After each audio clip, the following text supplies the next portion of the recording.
자리는 어떤 자리였습니까? 서울 남부 교정시설에 대한 설명을 듣고 주민의 의견을 듣고 진짜 주민을 위한 개발을 하겠다고 하는 그런 우리 구청의 그런 바른 모습을 보는 자리입니까? 아니면 주민의 의견을 무시하고 막가파시 개발을 하겠다는 입장을 강행하는 그런 자리였습니까? 어떤 자리였습니까? 교통대란 문제 해결하고 공원은 확대해서 주민의 삶의 질이 보장된 그런 개발을 해야 한다는 우리의 절박한 마음을 모으는 또 그런 우리의 목소리를 직접적으로 요구하고 알려내는 그런 첫 주민대회를 이 자리에 개최하게 된 것입니다. 교육환경 문제 심각한 거 아시죠? 45층 1조권 조망권의 피해를 보고 이 엄동설안에 우리 아이들이 추위에 떨게 되는 그런 개발입니다. 개발 건설된 이후에 30억 돈 받으면 뭐합니까? 피해보상 받으면 뭐합니까? 그런데 그런 문제가 있다라고 교육청도, 서울시 교육청도 재심의 결정 활력을 얻고 행보를 만들어가는 그런 개발이 되도록 꿈꿔왔는데 그것이 거짓입니다. 라는 사실을 확인한 게 바로 며칠 전인 12월 27일이었습니다. 그 이후 정말 주민들이 너무나 허망했어요. 또 자기들이 거의 요번처럼 보고식으로 그냥 발표를 했어요.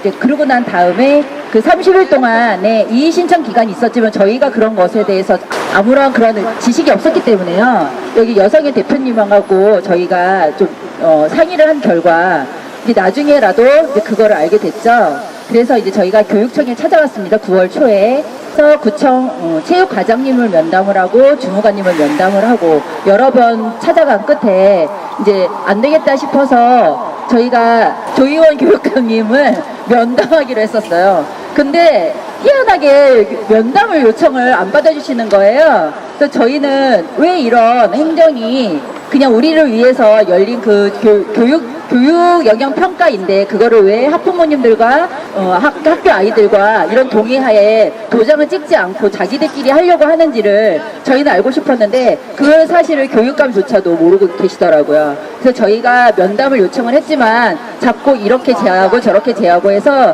그것들을 알려주지 않고 그러니까 못하게 하려고 하더라고요. 그래서 저희가 안 되겠다 싶어서 또 찾아갔습니다. 그랬더니 거기 옆에 계시던 비서실장님이 요번에는 저희의 얘기를 좀 들어주시고 그래서 요번에 11월 중순에 저희가 저희 초등학교에서 다시 교육청에서 실시하는 설명회를 다시 개최를 했죠.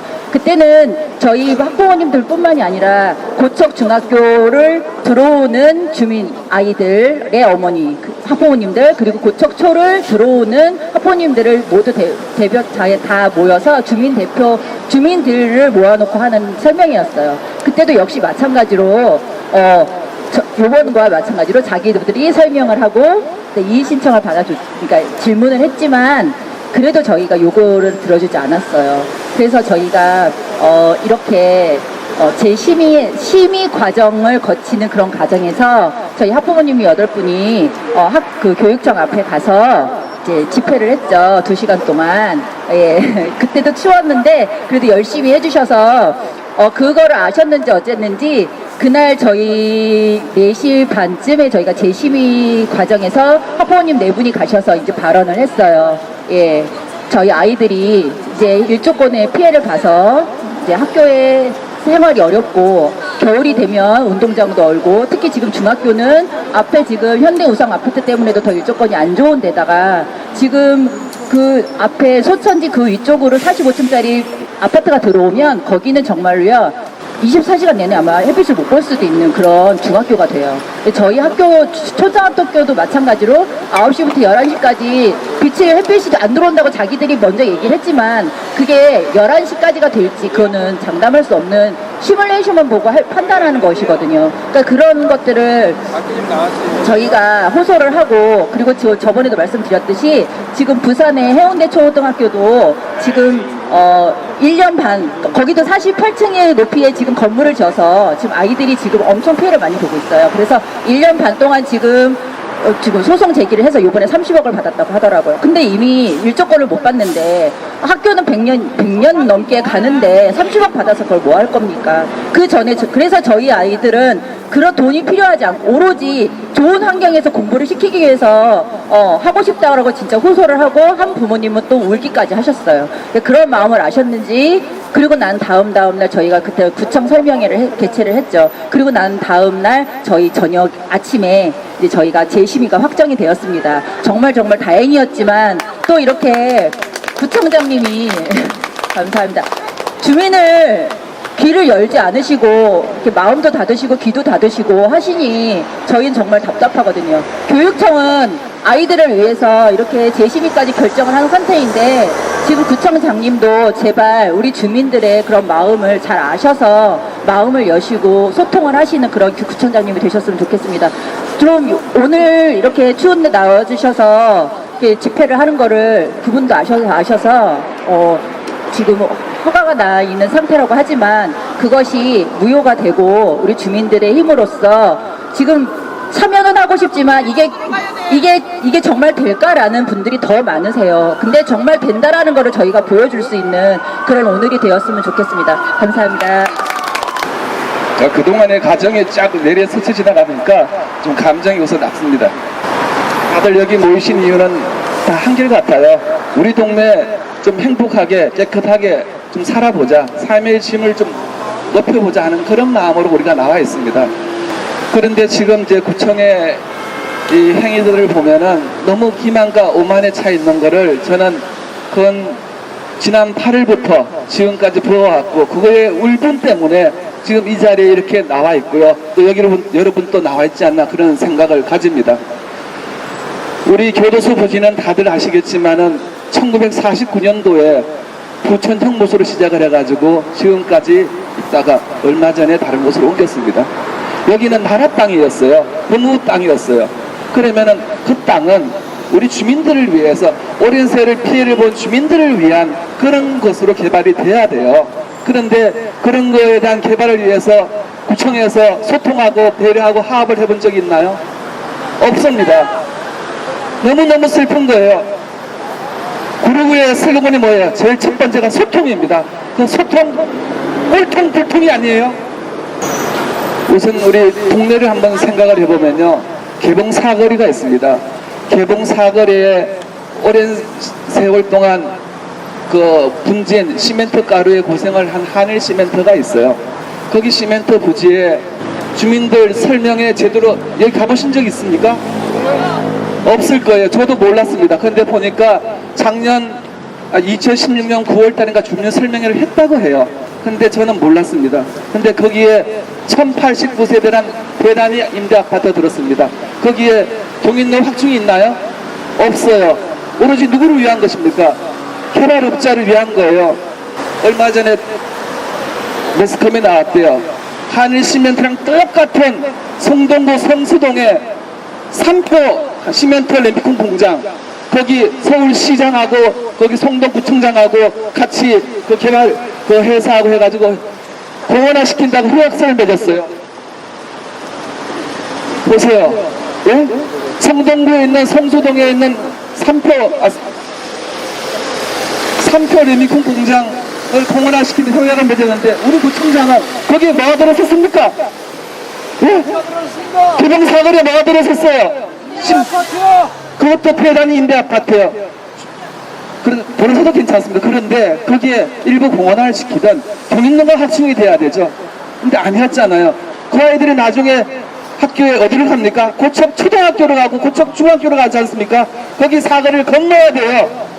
결국은 뭐예요? 누구를 위한 거예요? 주민을 위한 게 아니죠. 뻔하게 보이는 거 아닙니까? 이 개발 관련해서 한스러웠는데 이제는 나라 땅인 법무부 땅마저 그건 오랜 세월 피해를 본 나라 땅이에요. 그러면 이거에 대한 주민들을 위해서 많은 의견 수렴과 지역 발전을 위해서 주민들과 소통하고 대화를 나눠서 개발을 해야 되는데 결국은 소통했습니까? 안 했습니다. 공청회 제대로 했습니까? 안 했습니다. 결국은 사업성인 12월 12일 날 열려지고 우리가 그 전날 그 다음날 또 찾아갔는데 아무 말 없다가 14일 날 저녁에 알았습니다. 사업승인 내주고 그제서야 주민 설명회 해줄게요. 동양 우리가 그걸 받듯이 그렇게 해서 주민 설명회, 사실 주민 설명회도 구청에 대한 주민 설명회면은 좋았습니다. 그런데 이제는 사업 승인을 내줬는데 사업 시행자가 해야 된다. 물론 우리가 대표들이 안 하고자 했습니다. 그런데 그거 안 하면 그것 또한 주민들이 모여서 이런 사항을 전달할 기회가 없었기 때문에 그래서 그 주민 설명회에 있어서도 사업 시행자가 한다고 받아들여졌고 대신에 책임 있는 담당자 공무원들이 나와달라고 했는데 그 책임 있는 담당자 공무원들 나왔습니까? 너무너무 기만오만이에요. 그래서 저희도 똑같습니다. 저도 똑같습니다. 여기 앉아 계신 모든 분들 이 추운 날에 왜 나와 있는 거예요? 예? 나가게끔 이 구청장 이성희가 만들었지 않아요? 나쁜 사람이에요. 사람이 살다 보면은 한이 맺히고 오기가 생기잖아요. 지금 그런 기분이에요. 오로지 개발업자 임대 아파트 2200세대 거기에 지하 2층부터 지상 2층까지 34,000평이라는 대란이 상가가 주민을 위한 겁니까? 개발업자 위한 거 아니에요. 주민 팔아먹는 거 아니에요. 우리가 옛날 속담에 그런 말도 있잖아요. 뒷골마와 태산이라고. 또 옛날 고사성어에 뭐라 그러죠? 태산도 옮길 수 있다 그러지 않습니까? 작은 힘이 모이면은. 그래서 저는 그런 생각을 해요. 뒷골마와 태산이고 여기 있는 작은 힘들이 하나하나 모이면은 우리가 원하는 태산도 옮길 수 있듯이 우리가 원하는 사업 방향으로 바뀔 수 있지 않나 그런 생각을 가지고 있습니다. 힘을 합쳐주시길 바라겠고요. 저도 그거 하나 좀 외쳐보겠습니다. 한맺힌 교도소 부지 오랜 세월 피해를 보한 지역주민을 위해 돌려다! 교통지역 불보도보다나 사업승인 취소하라! 교육 행정 깡통이다. 학교폭력 1위 구로구는 각성하라! 지역주민 외면하고 개발업자 배불리면 이성희는 물러나라! 네, 감사합니다. 이는 서울시와 교육청의 일조 침해의 기준점을 달리 봤기 때문에 그거는 이제 더 아이들의 교육 환경에 대해서 철저하게 인식을 하고 이제 거기에 대한 조치를 세워야 될 교육청이, 그러니까는 단지 일조권의 침해를 법적인 기준으로만 다뤄졌던 거고요. 서울시에서는 아이들의 교육 환경 보호 측면에서 법적 기준을 맞췄지만 아이들의 교육 환경을 조금이라도 더 개선해주기 위해서 조금 더 강하게 서울시에서는 바라봤던 점이 틀렸던 점이고요. 또 하나는 교육청에서는 고척초등학교 교장 선생님이 학부모들과의, 그러니까 학교와의 일조 침해 부분에 대해서 수긍을 한다라는, 만족을 한다라는 합의서를 교육청에 보냈기 때문에 교육청에서 교육환경 영향평가로 그런 결론을 내리게 된 거고요. 그거는 학부모와의 합의점을 찾은 게 아니라 교장 선생님 단독으로 결정을 하신 부분이라 이번에 교육환경 영향평가 재심이 받는 데 있어서도 학부모님들이 그 부분을 상당히 많이 어필을 해주셨죠. 이게 잘못된 개발이다라고 지역에서 얘기를 하면 설명회를 열었다 하더라도 구청장님 입장에서는 주민의 의견을 충분히 듣고 수렴을 하고 사실 사업 시행 인가 전에 그 부분이 저는 반영이 돼야지만 정말 참으로 주민을 위한 구청장이 행정을 한다라고 생각을 하고 있는데요. 지금 우리 이성 청장님은 어떻게 된 건지 지금 소통을 전혀 안 하시려고 하시거든요. 그 이유는 저는 처음에 이 개발이 구로구와 법무부와 그리고 LH공사에서 3자가 합의를 했는데 정부 자금을 1원도 안 갖고 스스로 개발하는 걸로 약정을 맺고 이 개발을 시작을 했어요. 저는 원인이 거기에 있다라고 봐요. 그러니까 지역에서는 아무래도 부지가 크다 보니까는 공원도 요구를 할 거고 주민 편의시설도 요구를 할 거고, 근데 공원이나 주민 편의시설을 집어넣으려면은 아무래도 개발 자금 갖고만으로는 부족한 거잖아요. 그래서 이렇게 강행을 하지 않으시나 이런 생각을 하고 있습니다. 그러니까 처음에 교육청이 학교장하고만 얘기를 했어요. 일부 학부모님들하고. 학교의 구성원이라는 거는 학교장은 10대가 되면 떠나요. 그리고 아이들도 졸업을 하면 떠나요. 근데 그 학교를 구성하고 있는 거는 결국은 그 지역에 살고 있는 주민들의 아이들이거든요. 그리고 학부모들이고요. 저는 학교의 구성원이 꼭 학교장과 교원과 학생과 학부모라고 규정을 하고 있어요. 교육법에서는. 저는 그 인근 주민들도 거기다 같이 넣어줬으면 좋겠어요. 그 지역에서 살고 있는 분들이 가장 정확한 교육 환경을 알고 계시는 거고요. 가장 뭐가 필요한지 제일 정확하게 알고 계시는 거거든요. 그래서 저는 교육청도 그렇고 구청도 그렇고 주민의 의견에 귀를 기울이고 의견을 수렴을 해서 정확한 개발과 그리고 환경을 구성을 해줬으면 좋겠습니다.